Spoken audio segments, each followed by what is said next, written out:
tal, amigos? Que la paz de Dios esté contigo y no esperes a que la tierra tiemble para ponerte de rodillas. Hazlo ahora y alaba y glorifica a Dios tu Creador, el que te sostiene, el que te da la vida, el que siempre está ahí contigo y nunca te falla. Alábale y glorifícale ahora. El Evangelio de hoy está tomado de San Lucas en el capítulo 12, versículo del 49 al 53. Y hay unas palabras bastante difíciles de entender hoy en el versículo 51, cuando Jesús dice: créanme ustedes que he venido a traer paz a la tierra. Y dice Jesús: les digo que no, sino división. ¿Cómo se entiende esto? Que Jesús, a quien según el profeta Isaías, 700 años de su nacimiento, lo llama con el título de Príncipe de la Paz. ¿Cómo entendemos que Jesús, cuando en su nacimiento los ángeles proclaman gloria a Dios en el cielo y paz en la tierra a los hombres de buena voluntad, ahora dice que no ha venido a traer paz sino división? ¿Cómo poder entender eso? El príncipe de la paz ahora dice que viene a traer división. Pues bien, tenemos que entender esto. Si bien Jesús trae paz a nuestra vida al reconciliarnos con el Padre Celestial mediante su sacrificio en la cruz, al mismo tiempo Jesús es muy realista y es muy honesto. Y Él sabe que cuando nosotros nos decidimos por Él, Él sabe que cuando nosotros comenzamos a caminar con Él, hay un precio que tenemos que pagar. Y muchas veces ese precio implica conflicto, implica división, aún con las personas más cercanas a cada uno de nosotros. Recuerdo una vez el caso de una mujer que le entregó su vida a Dios, le entregó su vida a Cristo. Esta persona incluso fue bautizada dentro de la iglesia, recibió el sacramento de la confirmación, y ella, por supuesto, venía de una familia que no tenía ninguna asociación con la iglesia, ninguna relación cercana ni lejana con la iglesia. Más aún, sus padres eran de esas personas que odiaban a la iglesia.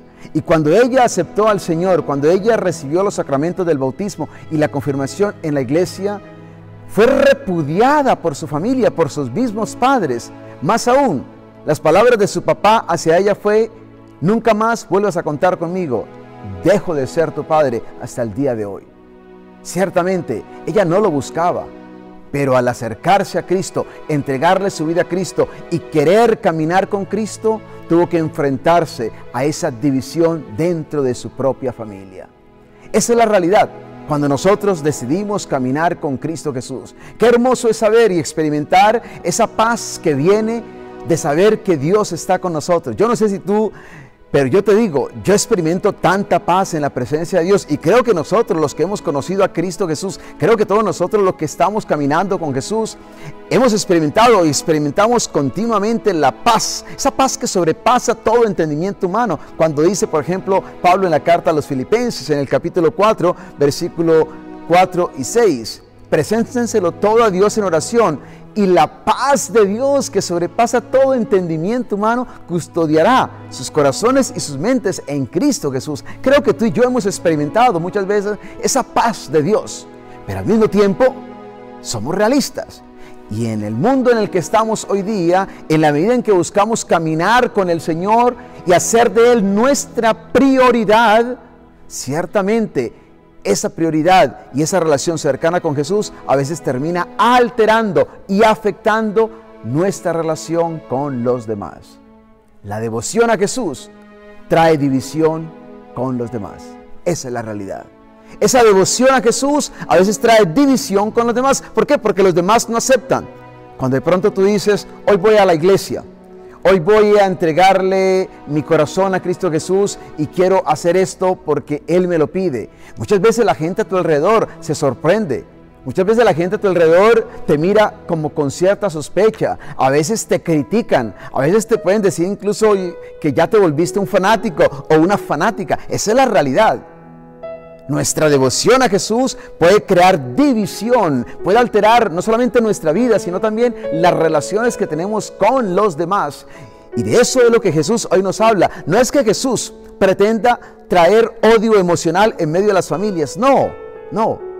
Pero ciertamente Él, optar por Él y hacer de Él nuestra prioridad, ciertamente termina afectando muchas veces nuestras relaciones con los demás. Tenemos que entender, por supuesto, también que cuando Jesús habla estas palabras, recuerden, 3 cosas fundamentales. Primero, Él está hablando a una audiencia judía totalmente. ¿Por qué? Porque en ese momento el Evangelio está siendo anunciado solamente a los judíos. Recordemos que el Evangelio fue anunciado a otras culturas, básicamente después de la muerte y resurrección de Jesús. Pero en ese momento la audiencia principal, primaria, es una cultura judía. En esta cultura judía, la familia y las tradiciones eran fundamentales. Más aún, por ejemplo, una persona nacía pescador, ¿sí?, en el seno de una familia. Esa persona se hacía pescador y tenía hijos, y los hijos eran pescadores, y cuando moría sus hijos eran pescadores y los nietos también. ¿Por qué? Porque la gente no cambiaba de profesiones así como hoy día, no. La gente tenía un estilo de vida que era básicamente el mismo, y la familia era una familia muy unida. Por eso el divorcio, aunque existía, sin embargo, no era una cuestión tan normal como en nuestro tiempo, que tú te casas hoy y mañana te divorcias y no hay ningún problema. No, ¿por qué? Porque la familia y las tradiciones era algo muy importante en esa cultura. Y sobre todo, algo más también para entender, en esa cultura judía existía, por supuesto, el monoteísmo, un solo Dios, ¿sí? Y cuando Jesús dice que Él y el Padre son uno, por supuesto, esto es una blasfemia, así de sencillo, esto es una blasfemia. Y el que optara por Jesús, por supuesto, iba detrás de una persona que se consideraba igual a Dios, detrás de un blasfemo, por así decirlo. Así que, por supuesto que esto iba a crear conflicto dentro de esa cultura, en el seno de la misma familia. Tenemos que entender ese contexto entonces. No es que Jesús, vuelvo y repito, quiera traer división en nuestras familias, no. Simplemente que cuando optamos por Él, el optar por Él, decidirnos a caminar por Él, muchas veces implica que corramos el riesgo de que se rompan ciertas relaciones, aún con las personas más cercanas a cada uno de nosotros. Hoy te invito, ¿sabes para qué? Para que no tengas miedo. No tengas miedo de tu fidelidad a Cristo Jesús. No tengas miedo de caminar con Jesús.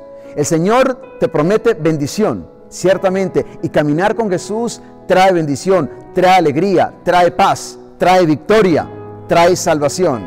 Pero también Jesús es muy honesto. Seguirlo a Él y caminar con Él a veces también trae perturbación, incomodidad, conflicto, división. Pero aún así vale la pena arriesgarnos y hacer de Él nuestra prioridad. Hacer esa relación con Él la mejor y mayor de cualquier otra relación que nosotros podamos tener en la vida. No tengas miedo de darle tu corazón a Cristo Jesús. No tengas miedo de caminar con Él. No tengas miedo de pagar el precio. Porque últimamente solo Él nos puede dar lo que nadie más nos puede ofrecer. Que Dios te bendiga y su gracia te acompañe ahora y siempre. En el nombre del Padre, y del Hijo, y del Espíritu Santo. Amén.